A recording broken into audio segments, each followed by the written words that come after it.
Salut, moi c'est Charles, je suis journaliste et j'habite en Côte d'Ivoire.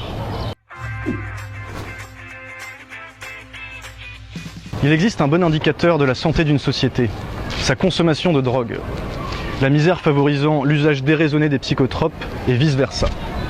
En Côte d'Ivoire, c'est un bon moyen pour mesurer l'ampleur du chômage et de l'exclusion sociale, d'autant qu'aucune statistique fiable n'existe sur le sujet. À Abidjan, quasiment tous les quartiers disposent de leur fumoir. Malgré une législation très stricte autour de la drogue, on peut y acheter toutes sortes de produits, du cannabis aux amphétamines, en passant par les opiacés. On vend ça ici, c'est 200 francs, on vend un. Il y a pour 500 aussi. Il y a des drogues comprimées aussi. Il y a des drogues fabriquées en chimie.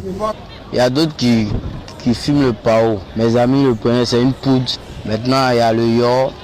C'est une drogue qui est sous forme de cailloux blanches. Maintenant, les nals, ce sont les comprimés. Je consommais ça, mais j'ai laissé.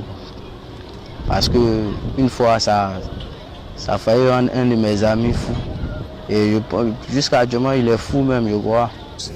Il y a des chacun qui ne connaît pas son dose. Eux là, ils ont mis leur vie dans la drogue, jusqu'à mourir dans la drogue, devant nous dans la rue. Le plus frappant dans ces fumoirs, c'est de voir, à côté des accidentés de la vie, une jeunesse qui veut s'en sortir, mais qui n'y arrive pas. La faute à un manque de moyens et à une conjoncture économique défavorable.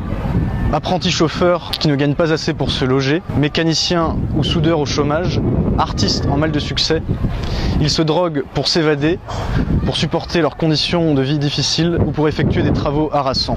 Ils sont le visage de cette jeunesse oubliée par leurs dirigeants, massivement au chômage, souvent à la rue et sans aucune perspective d'avenir. Je vends des cannabis.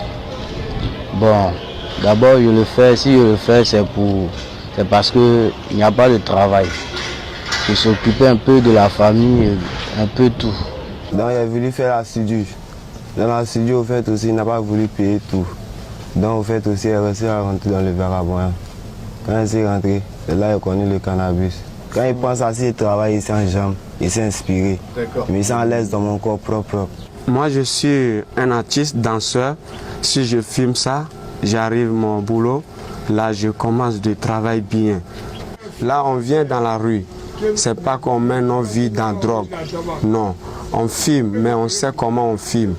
La drogue ayant très mauvaise réputation en Afrique de l'Ouest, ces jeunes souffrent en plus d'une exclusion de la société.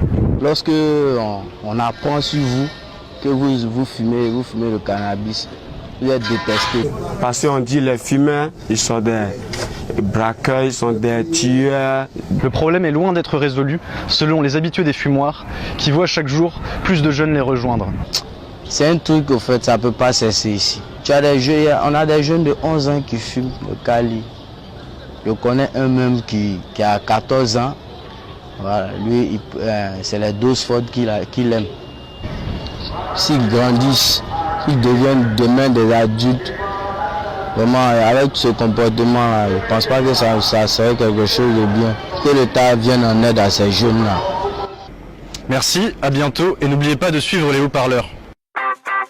Oui, j'ai déjà fumé du crack, c'était en 2003 dans le quartier Côte-des-Neiges à Montréal. J'ai fumé ça dans une grande maison de chambre que la ville aurait probablement classée comme un taudis. Bon,